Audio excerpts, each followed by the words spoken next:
इससे भूपेश बघेल के सियासी कद पर जो एक उभरते हुए राष्ट्रीय बड़े नेता हैं कांग्रेस के, और दूसरा सवाल मैं आपसे पूछना चाहूंगा कि क्या कांग्रेस इस नंबर से खुश होगी? देखिए, कांग्रेस के लिए बहुत क्रूशियल है और मेरे ख्याल में ये इंडिकेशन पहले से जो चुनाव में रुचि रखने वाले लोग हैं उनको अंदाजा ही था कि छत्तीसगढ़ जो है वो कांग्रेस के फेवर में जाने की संभावना बन रही थी। और उसके पीछे शायद ये भी वजह है कि जो भाजपा की जो रणनीति रही, जिस तरह से उन्होंने कैंडिडेट्स उतारे और थोड़ा सा लेट भी किया जो दिग्गज हैं उनको मैदान में उतारने में, तो वो जो थोड़ा सा बीजेपी के पार्ट पर कन्फ्यूजन है या रणनीति में थोड़ी सी ढील ढाल है, उसका एडवांटेज लग रहा है कि कांग्रेस को है ही। और भूपेश बघेल का जो कद है, क्योंकि उनके कामकाज को लेकर मुझे लग रहा है कि एक जनरल परसेप्शन ये भी था कि they are doing fairly well, तो उस वजह से भी मुझे लगता है कि अगर देखें तो कद तो उनका बढ़ेगा ही कांग्रेस पार्टी में। और ये क्रूशियल स्टेट है कांग्रेस पार्टी के लिए, क्योंकि अगर हम पार्टी के पॉइंट ऑफ व्यू से देखें तो भाजपा की जो प्रेजेंस है, क्योंकि राजस्थान उनके हक में जाता हुआ दिख रहा है, मध्य प्रदेश में अभी स्थिति हालांकि क्लियर बहुत नहीं है, लेकिन मध्य प्रदेश भी अगर उनके फेवर का हुआ तो छत्तीसगढ़ ही ऐसा स्टेट है जहाँ पर कि क्लियर कट स्टेटस नज़र आ रहा था कि वहाँ पर कांग्रेस की सरकार बनेगी।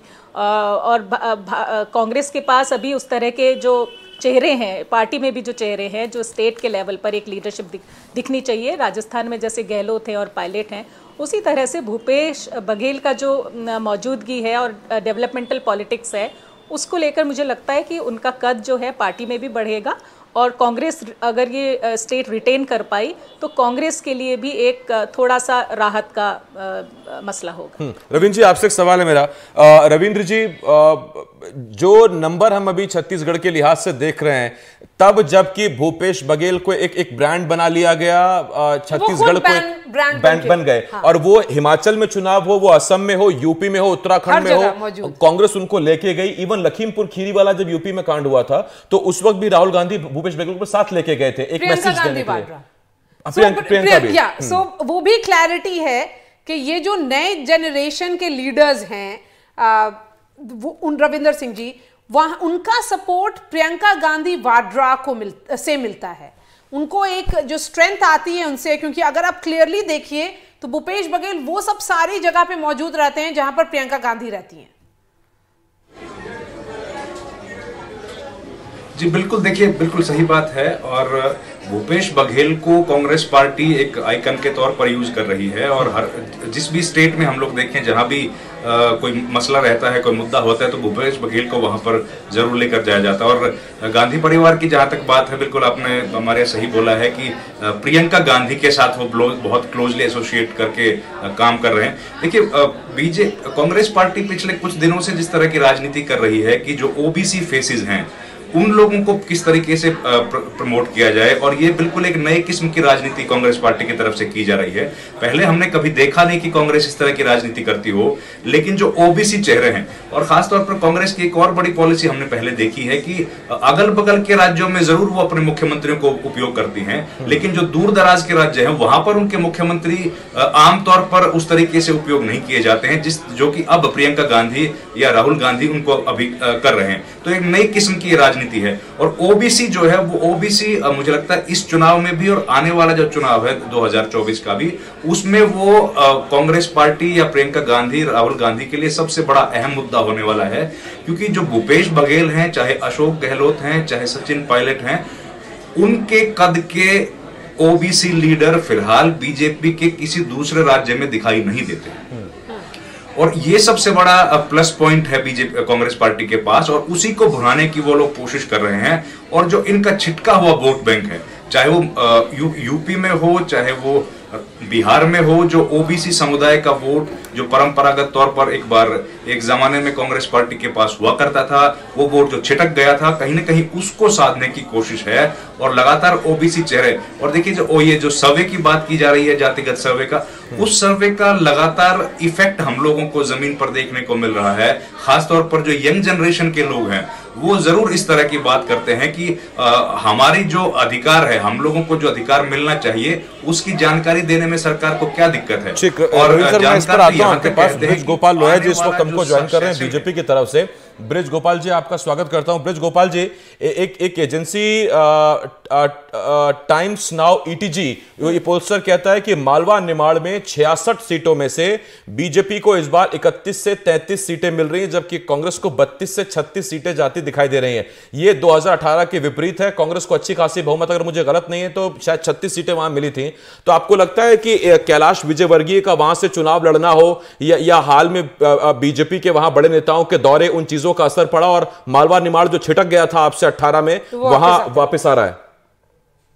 नहीं, देखिए शेख साहब, मैं कुछ बातें कहूं जी। कि पहली बात तो हमारी भारतीय जनता पार्टी की ये मान्यता है कि इतने कारणों से नहीं, हम 5 वर्ष जो सरकार चलाने के दौरान करते हैं, जो विकास वहां मालवा निमाड़ का हुआ है, जिस तरह आदिवासियों के कल्याण की योजनाएं वहां प्रारंभ की गई हैं, जिस तरह वहां के आदिवासी समुदाय के लोगों को गौरव और गरिमा देने का काम किया गया है, ऐसे बहुत सारे प्रयास और नेताओं का सम्मिलित प्रयास, ये मिलकर स्थिति को बदल रहा है। और हमारा तो ये मानना है कि अभी जितनी सीटें आप कह रहे हैं उससे और ज्यादा सीटें, जो हमारा आकलन और अनुमान है उसके अनुसार हम जीत रहे हैं। देखिए, जितने लोग सर्वे करते हैं, जितनी भी सर्वे एजेंसियां, हम सबका अभिनंदन करते हैं, परंतु हम ये मानते हैं कि जो लोग, कुछ राजनीतिक दल ऐसे हैं जो मीडिया और सोशल मीडिया के सहारे ही अपने आप को जीवित रख पा रहे हैं आजकल, परंतु भारतीय जनता पार्टी एक ऐसा राजनीतिक दल है कि हमारे पास 65,000 बूथों पर मध्य प्रदेश में कार्यकर्ताओं की एक टीम है। उस टीम का जो आकलन है, जो सर्वे है, उसके अनुसार हम इस बात को कह पा रहे हैं कि मालवा निमाड़ में जो हमारा अपना कैलकुलेशन है उसके अनुसार हम 40 से अधिक सीटें जीतने जा रहे हैं और मध्य प्रदेश में 150 से ज्यादा सीटें जीतकर हम सरकार फिर इस नंबर से आप संतुष्ट जरूर होंगे, लेकिन वही एजेंसी, वही पोलस्टर टाइम्स नाउ ईटीजी कहता है कि ग्वालियर चंबल की 34 सीटों में से बीजेपी को सिर्फ 13 से 15 सीटें मिल रही हैं और कांग्रेस को 18 से 20। और अगर ये स्थिति है तो ये 18 वाली स्थिति है, तो फिर वहां ज्योतिरादित्य सिंधिया, नरेंद्र सिंह तोमर का दिमनी से खुद उतरना फिर उसके मायने नहीं है क्या? नहीं, देखिए, मैं वहां की भी आपको वास्तविकता बताता हूं। 2018 में भारतीय जनता पार्टी ने वहां 34 में से केवल 6 सीटें जीती थी, शेष 26 सीटें कांग्रेस जीती थी वहां से। परंतु जहां तक आप 2023 की बात कर रहे हैं, तो मैं स्वयं ग्वालियर चंबल संभाग में मैंने 2-2.5 महीने रहा हूं और उस आधार पर मैं वहां से आपसे कह रहा हूं कि हम 20 से कम सीटें ग्वालियर चंबल संभाग में नहीं जीतने जा रहे हैं, ये तय है।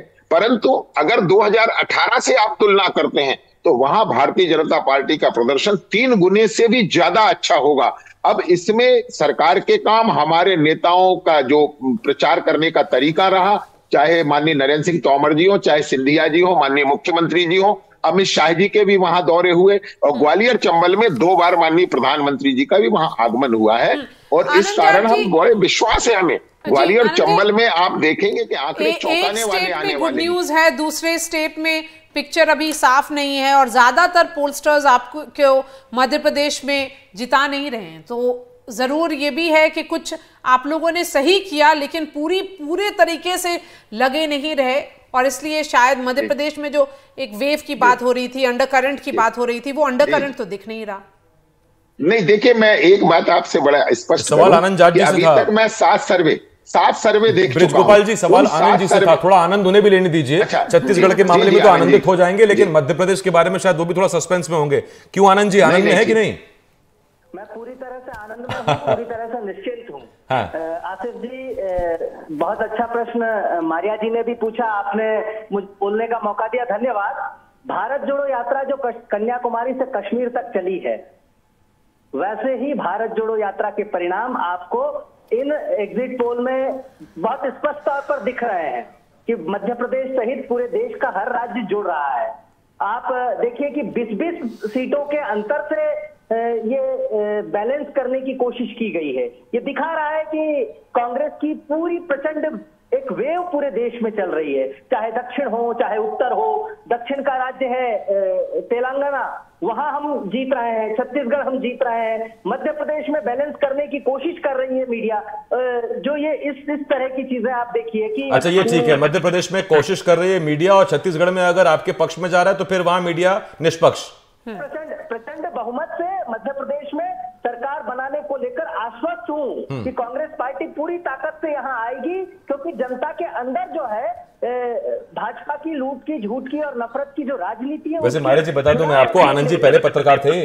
अच्छा, हाँ, ये पहले पत्रकारिता करते रहे तो यही अंदर की चीजें जानते हैं। लेकिन आनंद जी, मेरे सवाल का आपने जवाब नहीं दिया। सवाल ये है कि आप लोगों ने मोमेंटम तो जरूर बनाया, क्या कांग्रेस पहले पीक कर गई और इसी वजह से जो लास्ट मोमेंट था, जो लास्ट माइल पुश था, उसमें आप वो नहीं दिख पा रहा है जो आपका पहले जो मोमेंटम था उस कांग्रेस कैंपेन में, अगर वो ट्रांसलेट नहीं करता है। मारिया जी, बहुत बहुत विनम्रता से मैं कहना चाहता हूं कि बहुत सारे सर्वे आए हैं, बहुत सारे एग्जिट पोल्स आए हैं, किसकी क्या मेथोडोलॉजी है ये आप लोग भी शायद स्पष्ट नहीं कर पा रहे हैं। एक सर्वे कांग्रेस पार्टी को 121 बता रहा है, एक सर्वे जो है वो भाजपा को 106 तक दे रहा है, एक सर्वे भाजपा को 130 तक दे रहा है। तो ये कहीं ऐसा नहीं है कि बहुत स्पष्ट तौर पर कोई बात कह दी गई हो। तो मुझे लगता है, मैं चूंकि पत्रकार रहा, जैसा आसिफ जी ने कहा, और मैं समझता हूं कि कांग्रेस से भाजपा अगर आगे रहेगी तो फिर बहुत आगे रहेगी, लेकिन कांग्रेस अगर आगे रहेगी तो 35 से 40 सीटें ही आगे रहेंगी। तो जो ये दिख रहा है, ये मुझे लगता है कि ये रुझान के तौर पर भी ठीक, मैं इस पर आता हूं। आनंद जी आपके पास, शिप्रा जी हमारे साथ हैं। शिप्रा जी, जब हम रीजन वाइज बात कर रहे हैं तो मैं आपसे पूछना चाहता हूं, मैं जब 2 रीजन देख रहा हूं, मैं बुंदेलखंड देख रहा हूं, इसके साथ साथ जब मैं मालवा निमाड़ देख रहा हूं, तो मैंने वही सवाल गोपाल लोहिया जी से भी पूछा था कि क्या बड़े चेहरों के चुनावी मैदान में उतरने से बीजेपी को फायदा हो रहा है क्या? कम से कम अगर हम बुंदेलखंड की स्थिति देखें तो इंडिया टुडे एक्सेस माई इंडिया कहता है कि बुंदेलखंड की 26 सीटों पर बीजेपी को 18, कांग्रेस को 8, 18 की करीब करीब स्थिति है, और मालवा निमाड़ में भी वो बीजेपी को कांग्रेस के साथ खड़ा कर रहा है, जबकि पिछली बार हम जानते हैं कि महाकौशल, ग्वालियर चंबल और मालवा निमाड़, इन्हीं ने मिलकर कांग्रेस की सरकार बनाई थी। तो उन बड़ों चेहरों का असर पड़ा है क्या? और जो अगर वो उस पोल का जो आप बात करें, उसकी बात करें, तो साफ तौर पे दिख रहा है कि जो सारे जो चंबल बेल्ट हो या बुंदेलखंड में हो, कांग्रेस के लिए गुड न्यूज नहीं है। मेरी आवाज सुनी जाएगी, ये चाहे आप किसी भी स्टेट की बात कर लें। राजस्थान में 7 सांसद उतरे मैदान में, 3 मंत्री एमपी में उतारे गए। तो ये एक नेचुरल टेंडेंसी मुझे लगता है वोटर्स की रहती है कि अगर कोई बड़ा चेहरा है तो उसके पीछे मतदाता रहता है, पहली बात। दूसरी बात मुझे लगती है कि एमपी में खास तौर से, क्योंकि और ये एग्जिट पोल से देखिए, ये मैं बहुत स्पष्टता से कहना चाहती हूँ कि एग्जिट पोल सिर्फ अंदाजा भर है, गैसवर्क, प्योर गैसवर्क है, उसको हम कंपैरिजन नहीं कर सकते जो वोटर की इंटेलिजेंस है।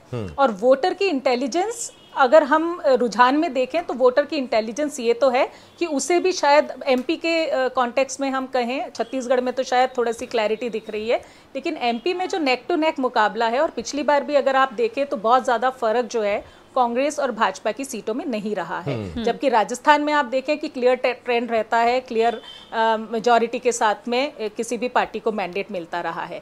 लेकिन अगर ये स्थिति जो कि रुझान दिखा रहे हैं, क्योंकि मैं इसको फाइनल नहीं मान सकती हूँ, वोटर की इंटेलिजेंस सुप्रीम है, 3 तारीख को ही असल में बात पता लगेगी। लेकिन इस बहाने से 2 चीज़ें हैं कि मतदाता आपने जो बात कही कि इस बूते तो तय करता ही है कि अगर कोई बड़ा चेहरा है, मजबूत चेहरा है, तो वो हमारी भागीदारी उस लोकतांत्रिक प्रक्रिया में जो 5 साल रहने वाली है। इस बात की चर्चा की जाए कि जो ब्रांड नरेंद्र मोदी है, अगर मध्य प्रदेश वो ब्रांड निकाल रहा है, तो ये सिंगल हैंडेडली वे प्रधानमंत्री का जो फैक्टर है वही एट प्ले है।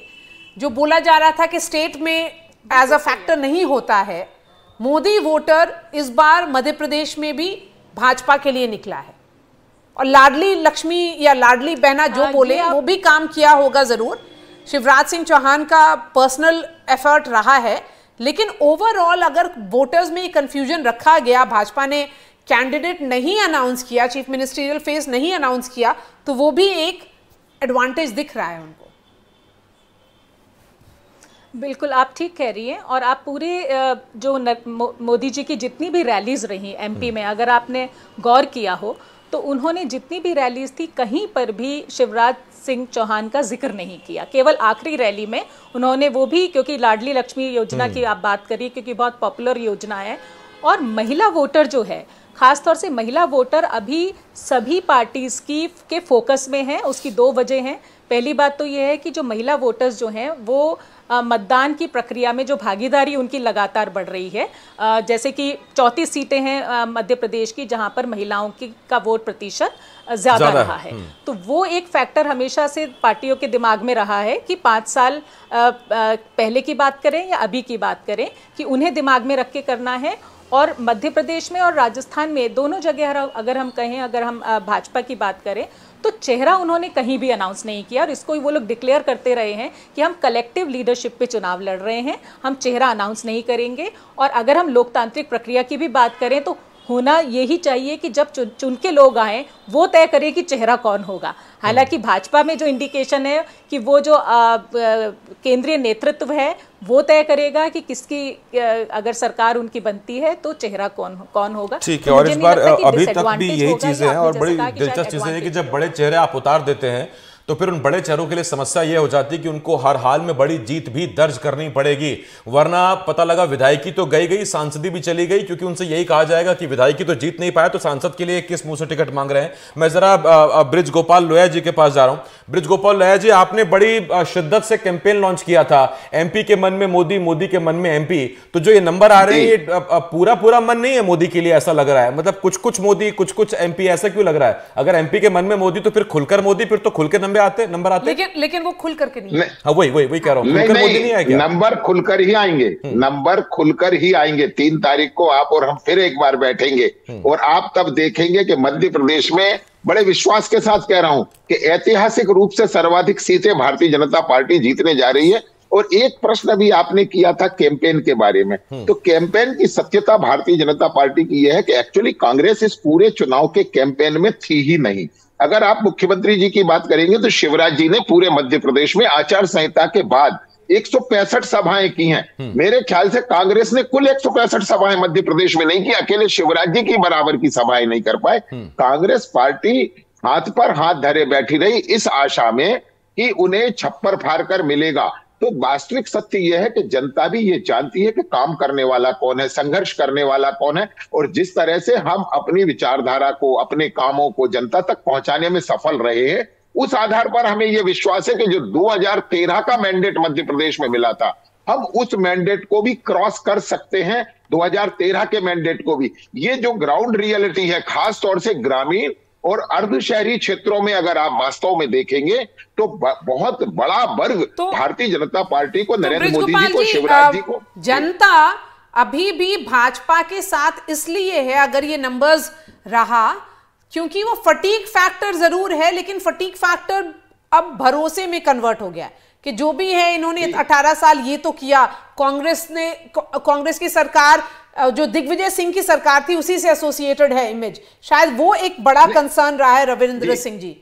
निश्चित मारिया जी, आप बैगेज जो है आज दिग्विजय सिंह का, वो बैगेज कमलनाथ जी अपने ऊपर से नहीं हटा पा रहे हैं।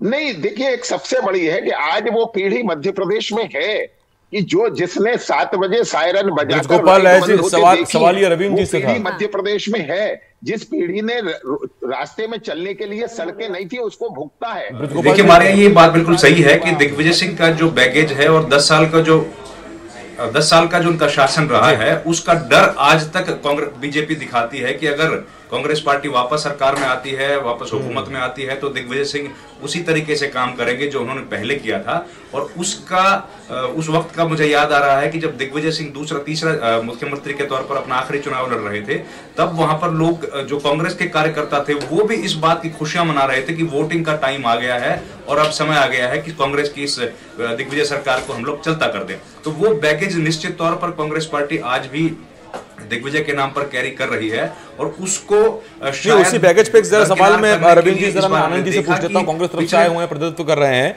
आनंद जी, मोदी से लेके शिवराज तक हर रैली में अगर कोई निशाने पर रहा तो वो मिस्टर बंटाधार दिग्विजय को इसी नाम से कह के संबोधित किया गया और दिग्विजय पर निशाना साधा गया।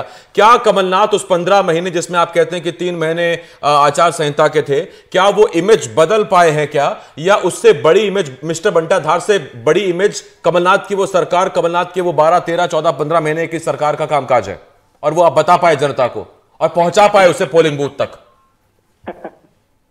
बड़ा अच्छा सवाल है। दर्शक तय करें कि एक 18 साल की मिस्टर घोटाला सरकार की तुलना 15 महीने की सरकार से की जाए, ये दर्शक तय करेंगे आपके। लेकिन प्रश्न ये है कि जो आपने बड़ी बड़ी उपमाएं भाजपा की ओर से भाजपा के नाम पर दी हैं, उन उपमाओं में कुछ व्यापम सिंह चौहान, डंपर सिंह चौहान हम भी जोड़ सकते थे, लेकिन हमारी एक भाषा है, हमारी एक शालीनता है और हम चुनाव को चुनाव की तरह देखते हैं। अच्छा, ये आनंद जी की अदा है, सब कुछ कह के फिर कहते हैं कि हम भी कह सकते थे। लेकिन एक चीज साफ हो रहा है, अगर आसिफ हम देखें इंडिया टुडे, एक्सेस माई इंडिया का जो नंबर्स आ रहा है, मालवा रीजन की बात करें या फिर रीजन वाइज जो उन्होंने किया है, चंबल, बुंदेलखंड, हर रीजन में भाजपा को क्लियर लीड है और काफी ज्यादा गैप है भाजपा और कांग्रेस के बीच में। इनफैक्ट मालवा रीजन में जहां पे 55 सीटें आती हैं, भाजपा को 41 सीट्स वो दे रहे हैं और कांग्रेस को 14, और हर जगह क्लियरली ये दिख रहा है कि ओवरऑल नंबर गिर रहा है। लेकिन इसमें मारिया जी, ये जैसे मालवा को 55 इंडिया टुडे एक्सेस में इंडिया दे रहा है, लेकिन ये मालवा निमाड़ मिलके 66 हो जाती हैं। और वहां 18 में कांग्रेस को अच्छी खासी लीड मिली थी और कुछ एजेंसीज कांग्रेस को भी सपोर्ट कर रही हैं। उसी पे आनंद जी आपसे सवाल है। आनंद जी, मैं जो सवाल गोपाल जी से पूछा था वही बहुत छोटे में जवाब चाहूंगा आनंद जी आपसे। मालवा निमाड़ आपको सपोर्ट किया था 18 में, इस बार नंबर बराबर जा रहे हैं, कुछ आपको कर रहे हैं, कुछ वहां जा रहे हैं, तो ये कैलाश विजयवर्गीय का उतरना या मोदी की रैलियां, अमित शाह की रैलियां, उनका असर है क्या?